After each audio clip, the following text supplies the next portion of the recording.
Jesus Christ. In the 6th chapter of Proverbs, believed to be the writings of Solomon, the son of King David, verses 16 through 19, follow with me. These 6 things doeth the Lord hate, yea, 7. Now, to go to 7 emphasizes it could be an extended list. They are an abomination unto him and unto the Lord. A proud look. That was Satan's fall. A proud look. Could I stop right there and tell you that it was the downfall of King Uzziah that Isaiah writes to us just a little bit about? Let me tell you just a little bit about him. He come to the throne when he was 16 years old. He ruled longer than any of the kings before him in Judah or Israel. He ruled over 50 years. He was a very prosperous king. The land prospered greatly under the rule of King Uzziah. And the reason so was because he feared the Lord and he sought God. The land prospered. They gained territories. He built a mighty defense and a mighty warfare. But something happened in the life of King Uzziah. He got lifted up and exalted himself in pride, and he, along with others, wanted to become a divine king. He would enter into the temple and he would offer up incense.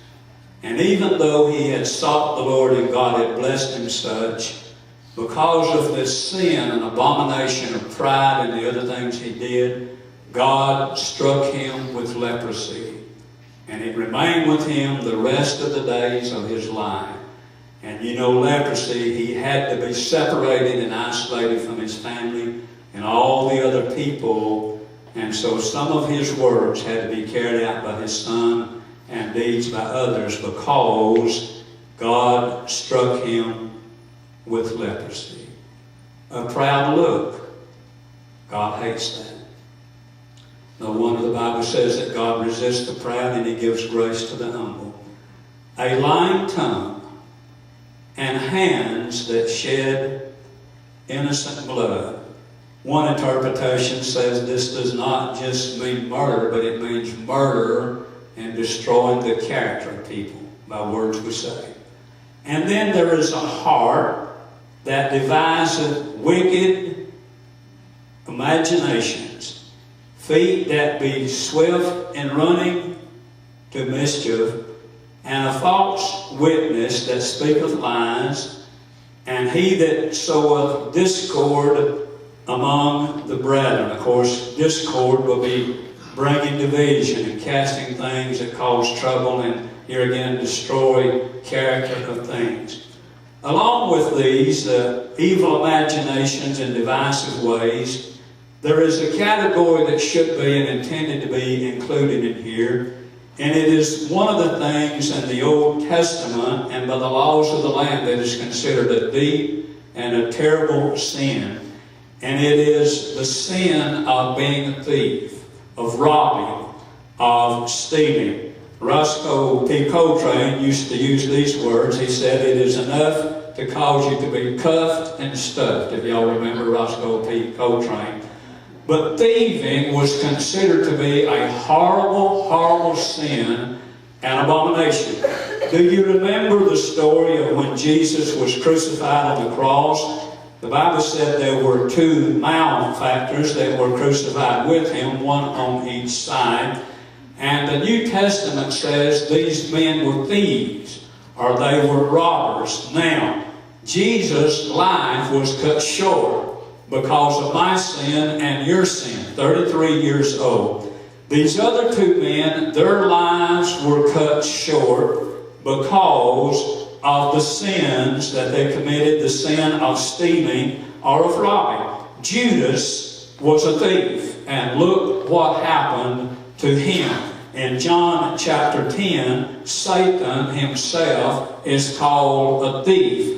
And we don't want to be anything that patterns our lifestyle after Satan. The Bible says in 2 or 3 places in the New Testament, it talks about stealing and robbers and thieving and and adultery and these things, and it says that people that commit these things, they will not enter into the kingdom of heaven. Let me ask you the question: would you stick your hand in an aquarium full of rattlesnakes? Would you do that? Well, an average smart bear would have sense not to do that. He'll rob a beehive, but he still is a little bit afraid of rattlesnakes.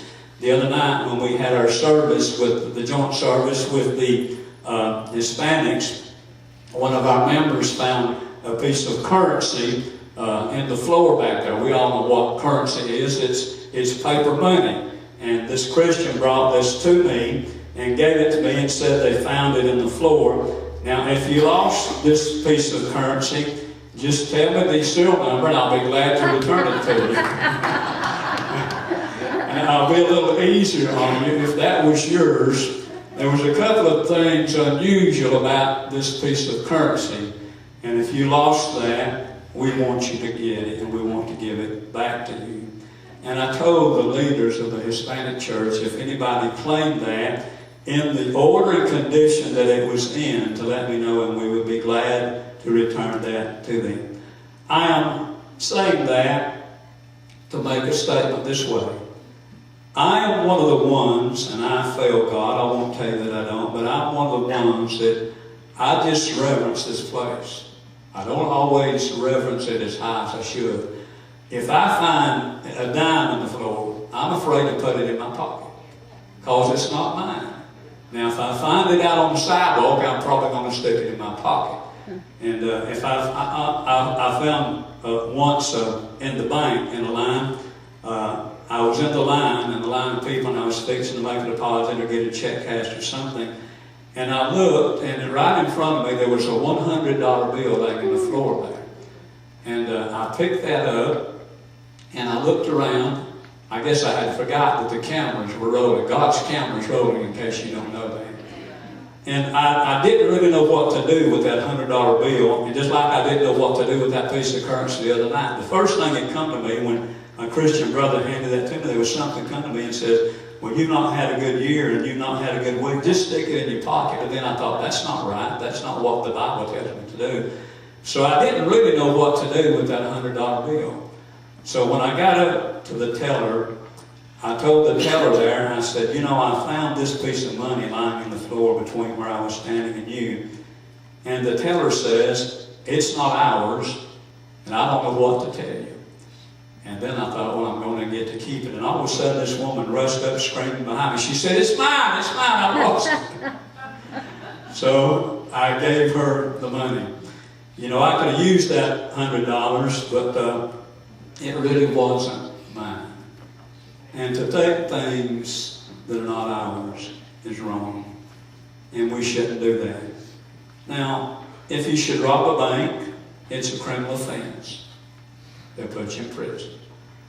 A Christian probably wouldn't go by a fast food restaurant or something, or one of these mini markets on the side of the road and stick a gun in the face of the woman there, or the man, and take the money out of the cash register. We probably wouldn't do these things. But these are little reminders to us that there are some things that seem to be slipping away in our generation. Isn't there, church, as I begin to draw near a close, isn't there something that tries to tell all of us that from time to time, even the ones of us who serve God and live for the Lord, isn't it sometimes something that says, well, maybe it's in the Bible, maybe God intended it to be that way, but I'll just compromise it a little. I'll just change it a little bit. I'll just deviate a little bit from the left or the right. Or I will do this. I will do this practice. Let me tell you something.